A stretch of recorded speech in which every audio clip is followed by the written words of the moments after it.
Move forward. Oh, yay. This webinar is being live streamed. Yay. Thank you, Monica. I see you. Who else has it down? Margaret, I see you too. Thank you so much. When you have it downloaded, just type me in the chat. I see you, Dominic. James, Violet. Okay, good. More people. Rosalind, Faith, Shirley. Okay, great. I'll get a few more people to make sure most of you at least are with me. Thank you so much, Lillian and Esther and Kat. John, I see you as well done. Okay, John, you want it to be different and not type me and type done. I'm all for that. All right, Alice. All right. Now I'd say it looks about like a quarter of you. Wambui, I see you're present. Okay, that's fine. Okay, more of you are getting it done. Okay, good, good, good, good. Yay. Come on, let's do it. Can a few more of you download it? Okay, great. It's fillable. And now we go on. So I want you to think about this. And in one word, I want you to think about how you feel when you have to influence the room. Grace, you were just given the example of, I guess some folks that you had talked to said, they have ideas. They have ideas. They've tried to work them or tried to influence the room with their ideas, whether it's on a podium or in networking, and it has not landed. But I want to ask you in one word, when you have to influence the room, not just speak in it. How do you feel in one word? And I was going to put a link here, but I'm going to ask you um, to go ahead and just put your one word in the chat. JC, I'm sorry that it's not opening for you. Just go ahead and take your notes on the side, okay? All right. So go ahead and put your one word in the chat. How do you feel when you have to influence the room, not just speak in it? Just put the one word in the chat. Don't worry about the link that's there. I don't think I'm going to do the word cloud right now. Where? Careful, exuberant, powerful. Ooh, John, okay, good. How do you feel? Okay, when you have to influence the room. Okay, amazing. Valued, confident, intentional, confident, anxious, valued. Okay, confident, value. Okay, anxious. So, nervous, anxious, sharp. Just looking for some more answers. The one word, valued again, trusted. Okay. All right. Excellent. So as I proceed, I'll tell you, some of you who feel amazing, valued, exuberant, confident, this may not be your webinar tonight, but I still hope that you'll get something from it nonetheless. So I want you to think about it, right? That when you're in those high stakes rooms, whatever it may be, when you're networking, when you're behind the podium, when you have the mic in your hand, when you're on that panel, when you are that podcast guest, this is not about being qualified to be there. Many of you may have some decades of experience. You have solid ideas. If I asked you to talk about your content, you could talk about it. So we're not talking about a content problem here. What we're looking at is when you have ideas, why they are not getting conveyed. When you have ideas, why is it that it's not landing and you're not getting the results you want and you're not moving hearts and minds the way you desire to move them? I submit to you today that, well, actually, that there are a few things that may be missing. But first, let's get in the zone that a quick gut check. What was that last room that you were in where the stakes really mattered? What was that last room that you were in that the stakes really did matter? Was it on a panel? Was it in a boardroom? Okay, JC, I'm glad that you opened it. What was that last room in which the stakes really mattered?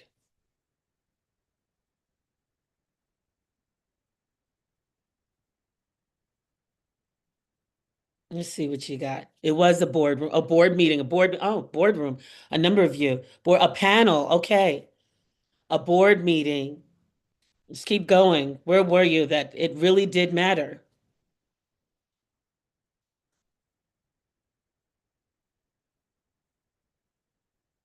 Okay. Presentation to the board, boardroom, panel.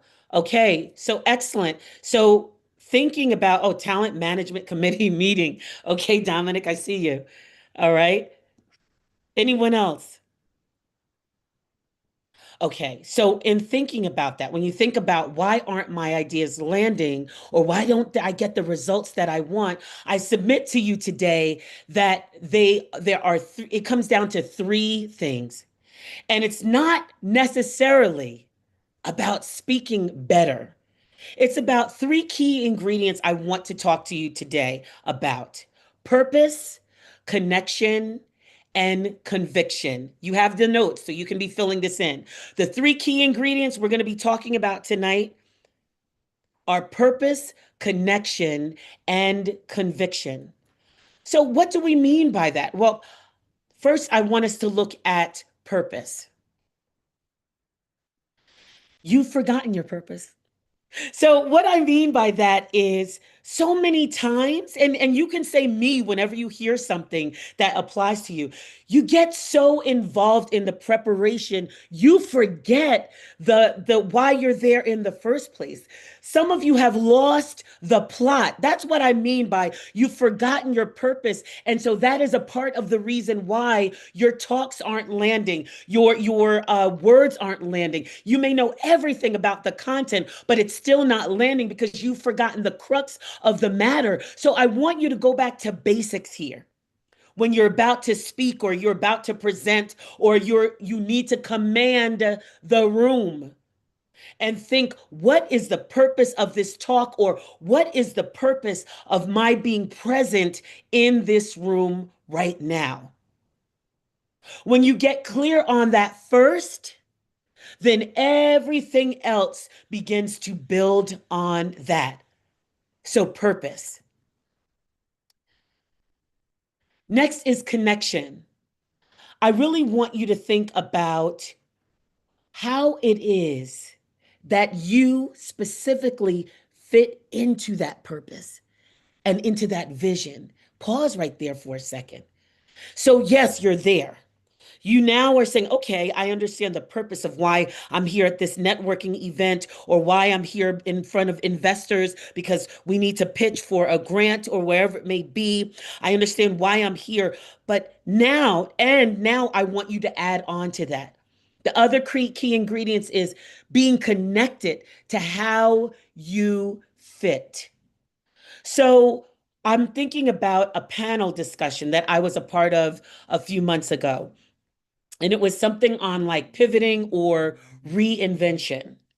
And so when I thought about the purpose of me being there was, well, I'm a coach, right? So as a coach, I could talk on pivoting or reinvention. However, look at this. Let's go to the next part of this. How did I actually, though, fit into that purpose? Also, for as a part of that, I brought my own experience into it. So, therefore, when it was time for me to change hearts, change minds, I was connected not just to the purpose, I was connected to how I fit into all of this. So when you're connected to your role in that room, then I will tell you the room finds meaning in it too. So find your meaning for being there. Know exactly how you fit into the puzzle. Okay. And finally, I think this is going to be like the shortest talk I've ever done in my entire life. But anyway, stay with me just the same. Is that next is conviction. Now there's a story that I've heard of and I looked it up and it said that it's true. If anyone finds this not to be true, I'm sorry, but I looked it up and it said it was true. This is the story that when a rider gets on a horse, if that rider is fearful, the horse won't move because there is incongruence. Are you following me? What is incongruence? Incongruence means there is no harmony. That means if I want to ride on the horse, but I'm still afraid, my objective and what I'm feeling inside do not match. And if there's incongruence, the horse won't move. So what am I talking about? In when we're thinking about those high stakes moments, when we're thinking about the rooms that matter, when we're thinking about why we are there, if there's incongruence, there it's not about having confidence in your topic, but if you're not feeling strong about what it is you're talking about, if you're not convicted yourself about the very topic that you're talking about, there is incongruence there. And just like the horse, the room won't move. So I really want you to think about this for a second. Because again, it's not in your doubt in the ability to do the task. It's the doubt in who you're being at that moment. The internal questioning is exactly what the room will feel. I'm thinking about the last full-time job that I worked, which I think was in 2018 or 2019. Right before COVID times, I tell you, I can't remember the years. The 2018 and 2019 are very much merged to me. But the last full-time job I worked, I had to travel around in my country and do sales presentations. I was not the sales person, but I had to do the sales presentations. And I want you to understand, I was doing sales presentations in schools for accounts that were worth like $1 million, sometimes more than that, because they were big schools. So it could have been anywhere from like $10,000 to over $1 million. And then there came a time where I started seeing that I was incongruent with what was happening. I could no longer travel the country and stand in front of people and talk about something that I had no conviction for. I'll be honest with you. I worked with that company for a few years and I found that I never felt really, really strongly about what I was selling. And by the way, I was selling textbooks. That's not very exciting, but that's what I was selling. And I never felt particularly excited about it. But there came a time that I was just done. Yes, I could talk about them because I knew what my content left and right. But I wasn't going to be the person who I needed to be. Notice I'm saying to be in those presentations in order to change hearts and minds. Folks, please note that energy is everything. So, what do we begin to think about here? So, what do we conclude? And this, Mr. Richard, this is not to go against anything that you do. What I'm not talking about today is any clever speaking tips or any, about performing. Today, what I'm talking about is the conclusion is that this thing of performing and of of having to move hearts and minds in rooms where it matters most, whether you're networking or speaking or on a panel or in the boardroom, the conclusion is that it's about purpose, connection, and conviction. Let me pause for 1 second. If you're with me, just type me in the chat. If you're with me, just type me in the chat. I need to know that you're there. If you're with me, just type me in the chat. And I can get to some questions later. I see a hand raised. However, I think we will have more than enough time for some questions later. I hope that's okay, Grace. I see a hand that's raised. Okay. So let's just look really quickly at what it says about leadership and research, not just what research has said. So in Kevin Cashman's book, Leadership from the Inside Out, which I highly recommend, he said, leadership is courageous, authentic influence that creates enduring value. Leadership is courageous, authentic influence that creates enduring value. Okay, well, if that's the case, if you agree with that, now check it out. But McKinsey tells us that 85% of executives believe they're living their purpose at work, while only 15% of frontline managers and employees agree. Huh? What else does the research say? Gallup has told us that only 20% of employees strongly trust their organization's leadership. Why is this important? This is if look, listen, this is about the purpose, connection, and conviction gap. That 85% to 15%, and that one out of every five trusting leadership, it's not the content gap, folks. It's not the speaking tips, folks. It's about that the leaders, you as a leader may feel things internally, but it's not landing and the room is feeling nothing. This whole talk really boils down to those two statistics within themselves. So, I've designed an experience for leaders. And this is a structured journey. So, leaders just don't know better. Knowing is nice, but it's just so that they show up better. And just really quickly looking at, I've given you today just a glimpse of the experience that leaders experience in an organization through the Presence and Power Executive Development Program, where we get a chance to assess their presence and where they are right now to embody, meaning we remove blocks preventing them from embodying who they need to be, where we look to align, or we can say activate the identity with the purpose and integrate, where we apply it live into ongoing rooms and other areas and other high stakes rooms where it matters the most.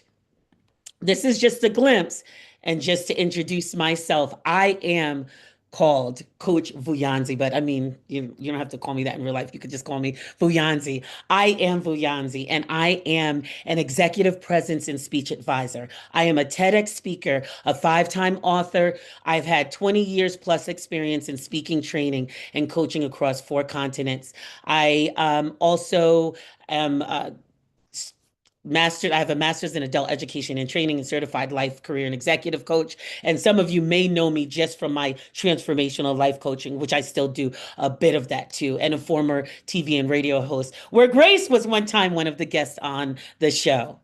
So there's plenty of institutions that I have worked with before.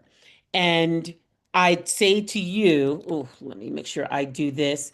I'd offer to you a chance to tell me what you think. Tell me your thoughts as we come up on the end, believe it or not. Oh, actually, this is perfect time for me. As we come up on the end of this. Okay.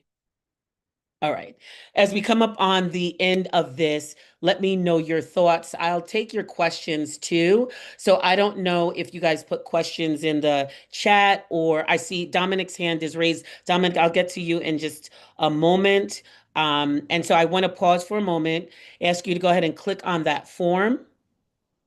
And I'm actually going to stop talking, which is almost feels impossible, but I will stop talking for a minute so that you can fill out this form. And John, I see your hand as well. So I will get to Dominic and John's hands in just a moment. Just fill out that form for me really quickly.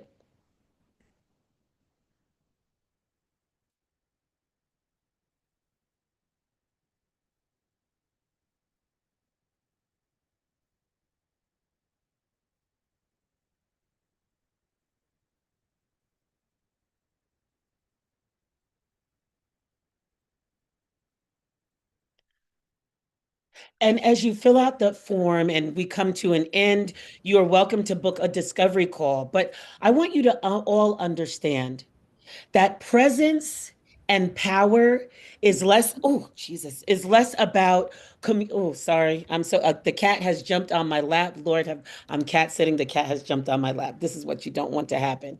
But presence and power is less about communication, and it is communication and speaking, and it is more so about impact. It is more so about speaking with Sorry, 1 second, 1 second. This is what happens when you're cat sitting and you're not used to cats being in the room with you and they jump on your lap and they totally mess you up.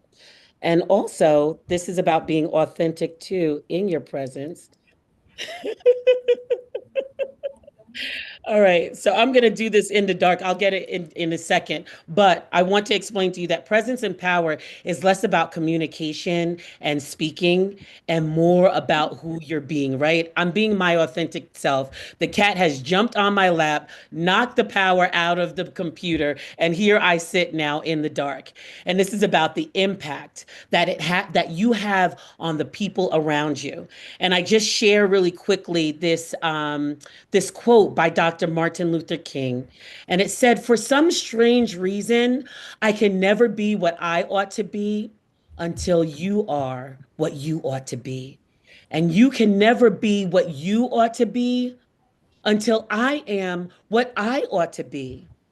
This is the interrelated structure of reality." I thank you for listening to me about power and presence. And now I am open to take your questions. I see that I hope it's okay, Grace, that we just take people's questions. I see John Gasha has a hand up. Yeah, good morning. Good You evening. Good evening. It's very Coach Vianzi and Grace and all the other people who are in this call. So my question was, you've just told us about when you want to sound confident or to really seize the loom, you need to believe the message that you are sharing.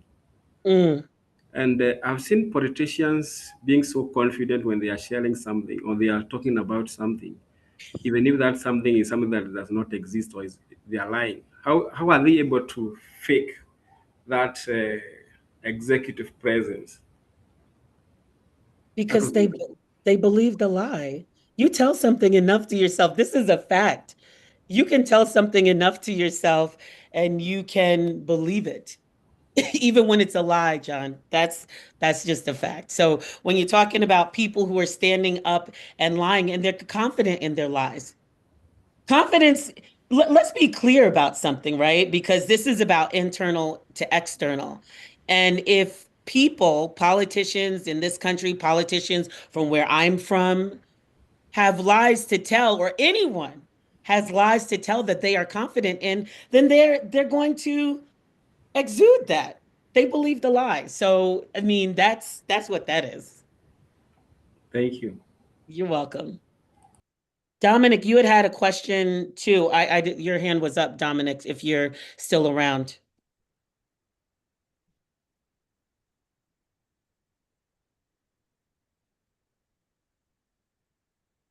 Okay, so okay, if there's no other questions,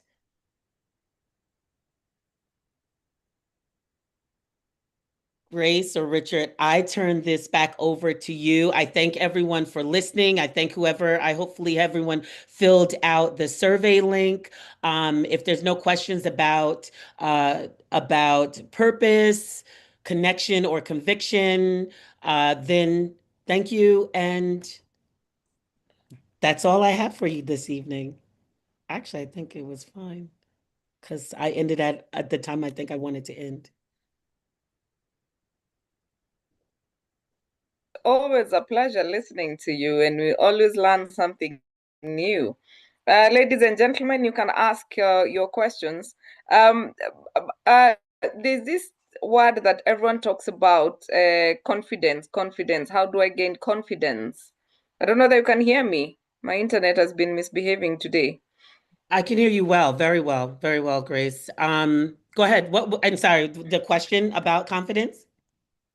Yeah, so how do you, I mean, if you remember there were people who get anxiety, they believe in what they're saying, but immediately they enter the room, they start thinking in their mother tongue and trying to translate into whatever they need to translate. Like, Mhm. how do they build stage fright, maybe? Yeah, so honestly, I have to tell you, what I think about is from the inside out. Now, I'm sure Richard might have more better ways of dealing with stage fright than I would, because I would say when we talk about confidence, I heard someone define it like this, that it's confiding in oneself. So if I take that definition and say it's confiding in oneself, well, I have to be confident in who I am, not even in not even in the thing. I have to know who I am. And I have to know then, let's say if I do think in my mother tongue first, well, for me, that's pretty fake because this is the only tongue that I have. But if I think in my mother tongue first, I have to be confident that that's okay because that's how I think first. And then I translate it into, if it's English that I'm going for, then I translate it into English. So imagine if you just took a lens and looked internally, and you can allow the feelings to go through. You can allow the sweat and say, that's okay. That's my body reacting. I don't have to go for the ride. One thing I like to tell people is they think because I speak in front of people that there's never nerves. There's always armpit sweat. I can tell you that 100%. However, for me, I'm fine. What do I say? That's okay. That I don't have to, I can go along with that. Oh my gosh, I'm sweating. I don't know what to do. I don't know. Or I can say, okay, my body's reacting because there's several hundred people in front of me. I'm confiding in myself. I know what I know. I know the results that I want to get. I know the purpose of why I'm here. I know how I fit into that purpose. And I am convicted about that. I'm in congruence about that which I am speaking about. And then I move forward from there. I hope that makes some sense there. It does, because sometimes, and not just stage fright. I used stage because of the ease of understanding. But sometimes I've seen people in the boardroom who knew their stuff, but as soon as people start questioning and trying to just, get questions, they get lost completely, and they cannot get their maybe confidence back, or is it cultivate the executive presence effectively, right? Yeah, Richard, I and don't know whether you have a question. okay. I have a question. Coach, we all have goals. You will say, I want to buy probably a Mercedes, I want to build a house, but there is that incongruency. What are the sources of this incongruency? What's the word that you're saying? Incongruence. Yeah, but what's the question after that? I didn't get that part. The question is, what causes it? We all have Oh, goals. The good things that we want, a career, we oh my want God. to get a Oh my. promotion, but some things interfere with this process. Yeah. Oh my goodness. Richard, you're asking the other side of me, right? You're asking the coach side of me about that. And so, number one, I'm going to say it's our programming, right? We know that we have our conscious mind and we have our subconscious mind, right? And any of you, and I want you to put me in the chat. I want everyone to listen to this. Any of you ever say that you want something, but your behavior does exactly the opposite? Just put me in the chat if that's ever been you. You're like, oh, I want to have I want to have 1,000,000 shillings in the bank by December, but then all of a sudden, every Saturday and Sunday, you still find yourself going out and then you're spending the money. Only one person does this. Are there any me's? Are there any me's? Are there any me's in the chat? Okay.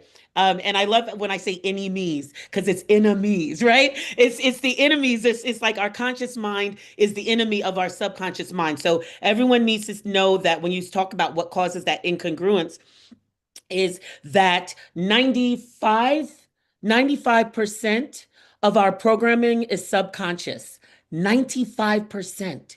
So that means you, Richard, and everyone else, we are running on programs that have been there since the age of like 7 years old. So whether you feared authority, whether you saw your parents struggle for money and you find that you're in a similar pattern or a similar mindset, whether you saw, whatever it was that you may have seen and heard and got, you didn't even realize it. That's what causes that incongruency. I fear, Richard, there's sometimes I fear things that I don't even know why I fear them, and I've never had any experience with them, but I still fear them. Although my conscious mind wants to do it. So we have to change I hear you, Lawrence, saying willpower, but I'm going to tell you it's not willpower. It is programming. Somebody put programming in the chat. Someone put programming. And I'm strong about that because it is what we are all running on. All programming is not bad. It's not all bad. However, it can cause incongruence in our lives. I actually really love the subject around programming and incongruency. So, Richard, you just hit on a hot point there that I really like. Is it Grace? I don't have another question. So, did we lose her? Did we lose Grace? No, I'm here. My internet is misbehaving, so I turned off my video. I don't know what's happening today. It's one of those. Yes. What did you say, Richard? I was asking about incongruence. We have SMART goals. Yes, but yes. somehow... I heard that. Okay. Yeah. I heard the question. So, Coach Buyanzi, you've sent the form on how people can reach out to you. But what are the things you've seen? Maybe I can ask that as the last question. What have you seen, and as the lack of the executive presence, especially with professionals? Like, I know you've talked about what to do, but what has informed the entire thing? I believe the first thing that came up for me is actually conformity. So what I mean by that is when we're talking about executive presence, we feel like the authenticity leaves and some type of conformity comes, that we have to be this way. And so when we talk about conforming, then you're not being who you are. And of course, when I say authenticity, it doesn't mean like being how you are with your friends. It means your professional persona. You can laugh, you can smile, you can have levity in your presence. So conformity for me is that enemy of executive presence, because whether I'm here in Kenya or I'm in America, like it just seems like, okay, oh, if it's corporate or if it's executive, it has to be this way. No, it doesn't. No, it doesn't. You can be yourself and you can speak in authority and you can speak with confidence in who you are. You can speak with whatever it sounds like.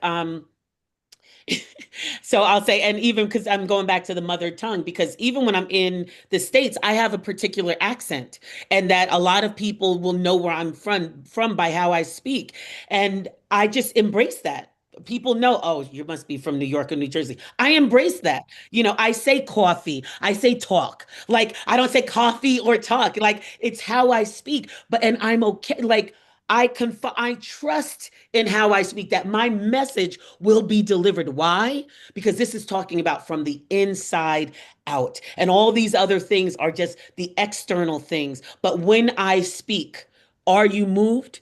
When or the appropriate parties move? Not everyone's going to be moved when I speak. However, are those who I'm here to touch and change their hearts and change their minds? Will it be like that? So conformity moves us away from authenticity. And if you're not being authentic, then how can you be incongruent? How can you have purpose? How do you identify the purpose? How do you do all those things? So anyway, long answer for a short question. No, that is very important, because context is really important. And I agree with you. There's a lot. I remember somebody once told me that I can not sit in a boardroom because I smile a lot. And for a period of time, I thought there was a problem with that until I realized that the flip side of it, when I started going for TV interviews, people were like, "You're the first HR we see smiling," and it was like, "Oh my God, we need to actually be people. We cannot be the HR that people think that you never smile." So that has worked for me. So thank you very much. I know you need to jump off the call. So what is your parting shot? One liner, quotable quote for Coach Buyanzi. Oh gosh, you guys always ask me that. Okay, here I go. I will say, listen, this is not about public speaking. This is about presence. Folks, presence. When you lean into your presence, you lean into your power. And from there, I promise you, it may not always look the way you want it to look, but you will eventually get the results that you're looking to get. I thank you all for listening to me, and thank you for your patience, because I do have to run. So take care, everyone. Mwah. Bye, Grace. Well, let's have tea soon. Or something stronger. Let's do that. Let's do that. Okay. I know, right? Bye-bye. Thank you so much, Coach. Bye-bye. Excellent. Thank you so much, Coach Buyanzi. It's always a pleasure to have you on the call. And please make sure that you cultivate your executive presence, and you can always get in touch with Coach Buyanzi so that you can be able to advocate for your ideas and be able to communicate your ideas, and also just be yourself in the rooms that people think you shouldn't be, or in the rooms that you should be. So thank you very much. And she's definitely a vibe. I agree with you, Violet. She is such I love her energy, and we shall continue. You can actually follow her on LinkedIn. She's just Coach Buyanzi, simple as, and you can take the conversation further as well. So thank you very much for joining us. Richard, we are about dealing with Americans. We can, okay, she's Kenyan American, but we actually are keeping time. Tonight, we are actually going to end this by 9 o'clock, which should be the target for next time. Richard, are you still there? Yes, I am. Yes, I am. Yes, I am. Yes, I am. Yes, I am. Oh, so you can hear me. So guys, please subscribe to our YouTube channel, Get It Right with Atara Solutions. Follow our LinkedIn page, Get It Right with Atara Solutions. Oh God, LinkedIn is Atara Solutions. Join us on WhatsApp to be able, for those who are new, you can follow us on our WhatsApp group as well. Get It Right with Atara Solutions 3.0. All the links have been shared on the chat, and we are really honored that you could create time to be with us. And I hope that you've taken something home, and that you can continue building on your executive presence, so that not only does performance matter, but also how you really, or rather how you connect. And thank you very much. And please get to use Coach Buyanzi in your organizations, because managers need these sessions. Of course, for your person, there's a coaching session for you. Take advantage of the 20 minutes she offered. Thank you very much, guys. And we shall see you next Tuesday as we look at how you can become a writer without necessarily using ChatGPT. Because my God, publishers are having a rough time.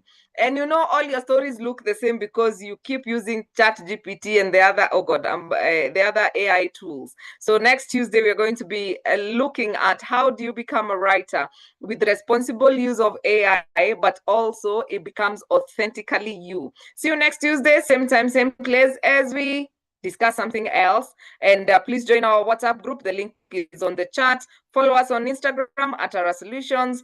Like our Facebook page at Atara Solutions. Subscribe to our YouTube channel. Get It Right with Atara Solutions. And of course, follow myself and Richard personally. My name is CHRP Grace Nzula.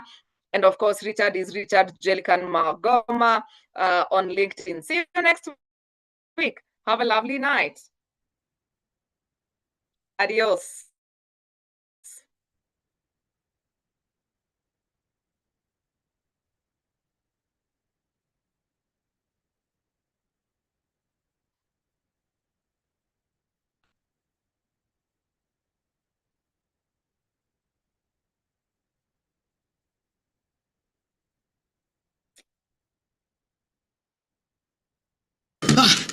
Work is a pain in the apps.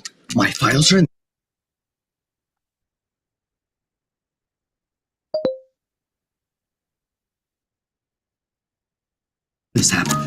Apps in this app, projects in that app.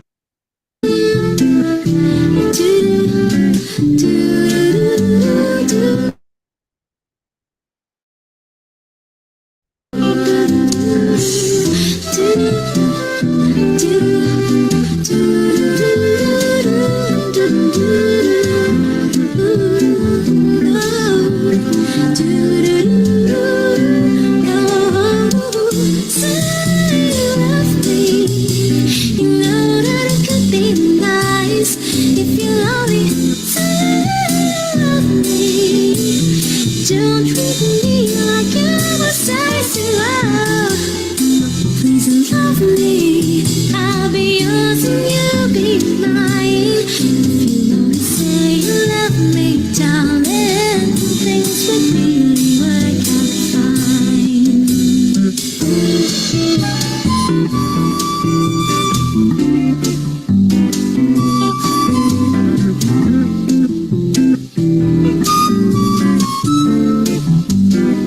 Oh, baby, say you love me.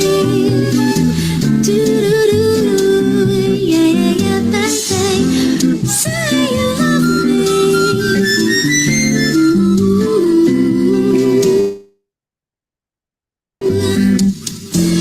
Say that you love me.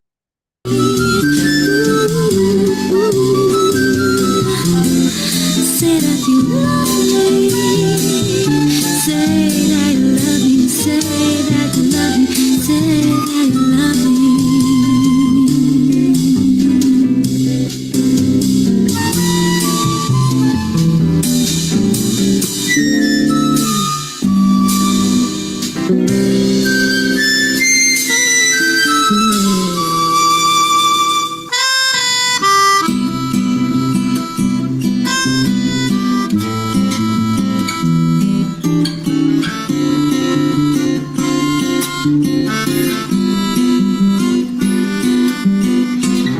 Over the mountains and the seas, your river runs with love for me, and I will open up my heart and let the healer set.